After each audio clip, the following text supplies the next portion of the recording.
Bonjour ou bonsoir, selon l'heure à laquelle vous regardez cette vidéo.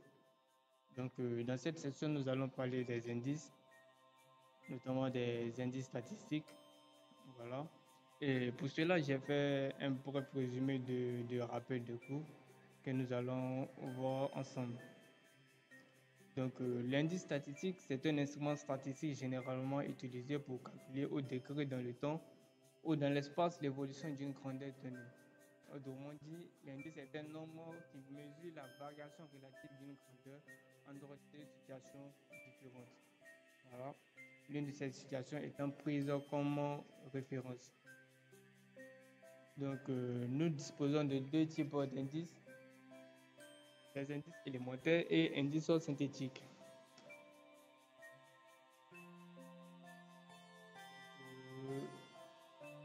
Avec les indices simples, on soit l'évolution temporelle d'une grandeur G définie par les valeurs successives G0, G1, G2 jusqu'à Gt. Voilà. Et on appelle indice élémentaire de la grandeur G à la date T par rapport à la date T0. Voilà l'expression définie là, Gt sur G0 multiplié par 100. Et on a aussi le taux de croissance global qui est égal à G, qui est égal à l'indice moins 100. Voilà. Le taux de variation sur plusieurs périodes. Et là, on nous dit qu'il existe deux manières de calculer le taux de croissance en moyenne sur plusieurs périodes. La méthode directe et la méthode indirecte. La méthode directe, là, on dispose des valeurs sur plusieurs périodes. Voilà. Il y a pour expression Vt sur V0 facteur de 1 sur T moins 1. Voilà. Et G qui est le taux de croissance moyen. V0 la valeur de la grandeur à la date 0. Vt la valeur de la grandeur à la date T. Voilà. Et 1 sur T qui représente le nombre de périodes sur lesquelles le taux de croissance moyen est calculé. Ensuite, nous avons la méthode indirecte. Pour la méthode indirecte, on dispose des taux de croissance sur plusieurs périodes. Voilà, donc voilà la différence. La méthode directe, on dispose des valeurs et pour la méthode indirecte, on dispose des taux de croissance. Le taux de croissance moyen sur des périodes peut se calculer comme suite. Voilà. Et cette formule-là peut se démontrer, mais ce n'est pas le sujet de notre vidéo. Je vais passer. Ensuite, l'indice synthétique. Après avoir vu les indices simples, maintenant les indices synthétiques. Pour l'indice synthétique, nous avons trois types d'indices: l'indice de Laspers, l'indice de Parche et l'indice de Fisher. L'indice de Laspers, cet indice est la moyenne arithmétique des indices élémentaires pondérés par les coefficients budgétaires. Voilà. Et l'indice de Parche est la moyenne harmonique des indices élémentaires et budgétaires. Et l'indice de Fisher qui est la moyenne géométrique des deux indices précédents. Ensuite, nous avons la formule par définition. Voilà la formule par définition que voilà. Et ensuite, la formule par simplification que nous allons utiliser dans notre exercice. Voilà pour comprendre tous ces trucs-là. On a l'ASPSS du prix et de la quantité. Voilà, on a ces formules-là. Comme je l'ai dit, nous allons mieux expliciter cela. Voilà. Pour cet exercice, nous allons calculer l'indice de la population. Voilà. C'est les années. Donc nous allons calculer l'indice de la population en prenant comme passant l'année 1950.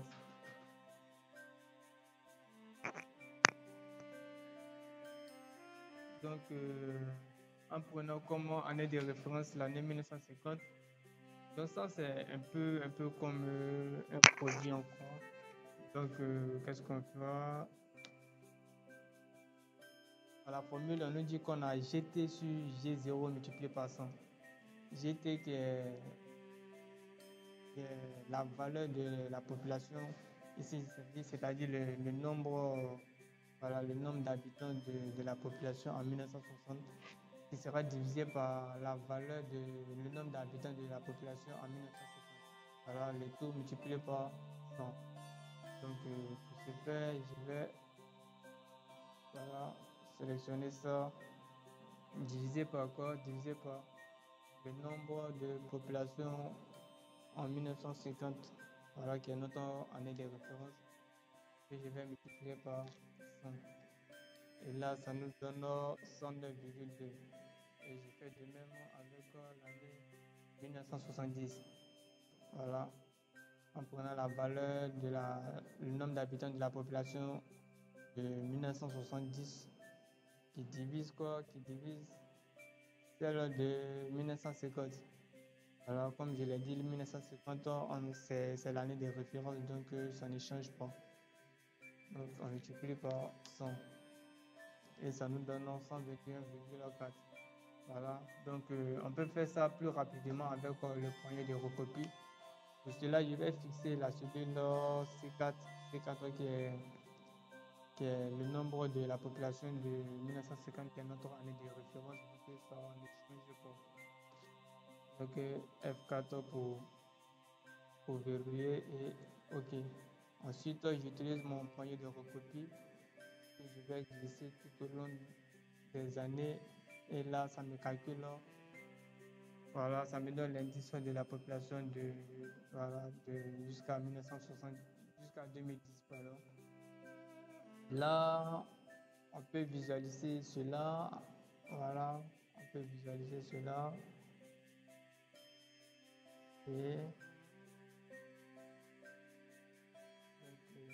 qu'est-ce que je vais faire? Sélectionner les données. Il y a besoin de quoi seulement. Donc je vais supprimer cela. Qu'est-ce que je fais? Annuler.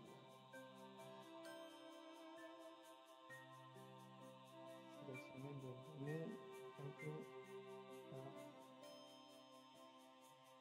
Ok, voilà. Donc on a l'indice. Je vais ajouter les étiquettes.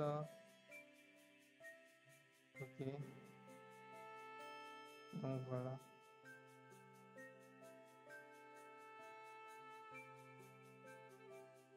Donc comment interpréter cela? Par exemple, si je prends de l'année 1950 à 1980, comment je peux interpréter cela?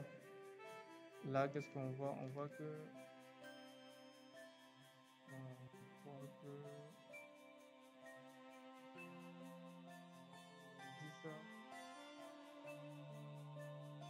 de la population passe de 100 à 128,8. Voilà, de l'année 1950 à 2000, pardon, à 1980. 1980. Voilà. Donc cela signifie que on a une augmentation. On a une augmentation de, on va faire 128,8 moins 100 égal à 28,8. Donc, ce qui fait 28,8%.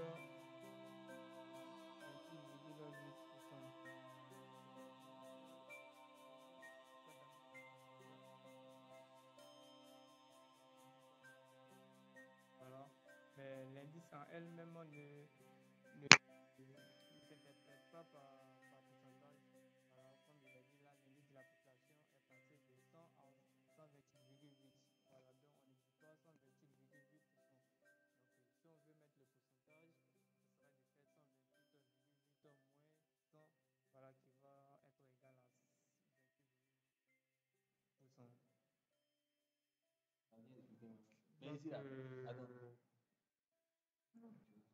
Donc, ici, notre année de référence ne varie pas.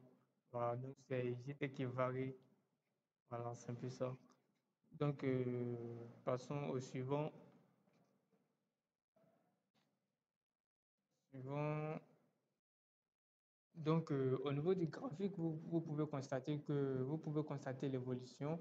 Voilà, l'évolution de la population. Donc, là, on remarque que de l'année 1960 à 1966, on a une évolution franchement galopante de la population. Voilà, passant de 109,2 à 121,4. Voilà, et de l'année 1970 à 1980, on a aussi une évolution, mais pas aussi importante que celle de l'année 1960 à 70. Voilà, et l'évolution suit son cours jusqu'à 2010 où on a atteint 150,1, soit 50,1%, voilà, de l'augmentation de la population de 1950 à 2010. Donc, avec les indices synthétiques, nous allons calculer l'appearance, Parch et Fisher.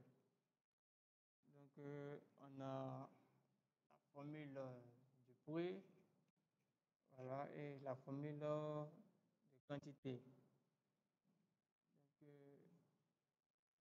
si commençons à calculer l'appearance de l'année 2015 à 2020, qu'est-ce qu'on nous dit? On nous dit qu'on a la somme des pays et des pays à la date 0 multiplié par QI à la date T, et sur la somme des PI à la date 0 multiplié par QI à la date 0. Voilà. Donc, pour illustrer cela avec l'année 2015-2010, qu'est-ce qu'on aura? Je fais égal de parenthèses. Donc ici, qu'est-ce qu'on a? On a le prix de l'année de référence, voilà, 0, le prix de l'année de référence du bien 1 qui est le pantalon, donc qui est 10, qui multiplie quoi? Qui multiplie la quantité, voilà, la quantité de l'année 2015 du bien pantalon, voilà, et plus quoi? Plus encore pour la chemise, je prends le prix de l'année 2010 qui est l'année de référence, voilà, qui multiplie, attends que je mette les parenthèses, donc le prix, voilà, qui multiplie quoi? Qui multiplie la quantité de l'année 2015, voilà, et plus encore le prix de l'année 2010 de la jupe qui multiplie la quantité de l'année 2015, voilà, de la jupe. Ah, ok. Le tout divisé par quoi? Le tout divisé par le prix du pantalon de l'année 2010 qui multiplie la quantité, la quantité de pantalon de l'année 2010 et plus le prix de la chemise de l'année 2010 qui multiplie la quantité de chemise de l'année 2010 plus le prix de la jupe de l'année 2010, je multiplie la quantité de la jupe de l'année 2010. Voilà, je ferme et le tout multiplié par 100. Ok. Donc, ça me fait 127,5. 127,5. Voilà. Donc, on aurait pu calculer ça autrement, disons de la même manière, mais avec cette fois-ci la fonction SUMPROD. Voilà, avec la fonction SUMPROD.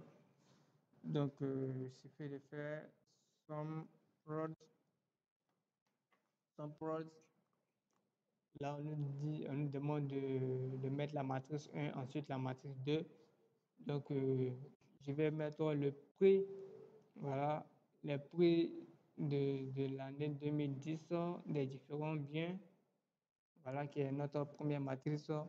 Ensuite, deuxième matrice qui est quoi? Qui est la quantité de la quantité des biens de l'année 2015. Voilà. Et je ferme, qui divise quoi? Qui divise, je vais encore mettre son prod, divise le prix. Voilà, le prix de, des biens de l'année 2010, voilà, qui est notre première matrice. Et deuxième matrice qui est la quantité des biens de l'année 2010. Voilà, vraiment. Donc, multiplié par 100. Et on retrouve le même résultat. Voilà, 127,5. Donc, ça c'est pour la quantité. Ensuite, pour le prix, on va faire pareil.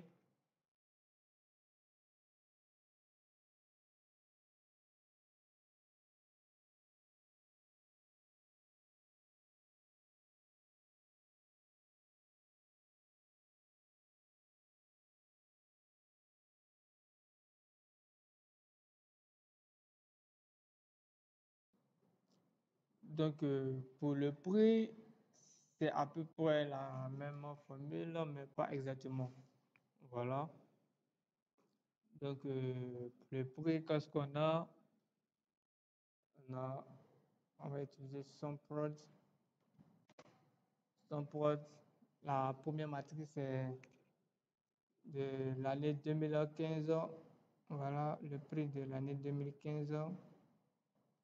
Ensuite, la quantité de l'année 2010. Voilà. Et divisé par quoi? Divisé par, divisé par le prix de l'année 2010. Attention, je dois mettre mon son prod. Voilà. Ensuite, sélectionner ça et la quantité de l'année 2010 des différents biens. Voilà.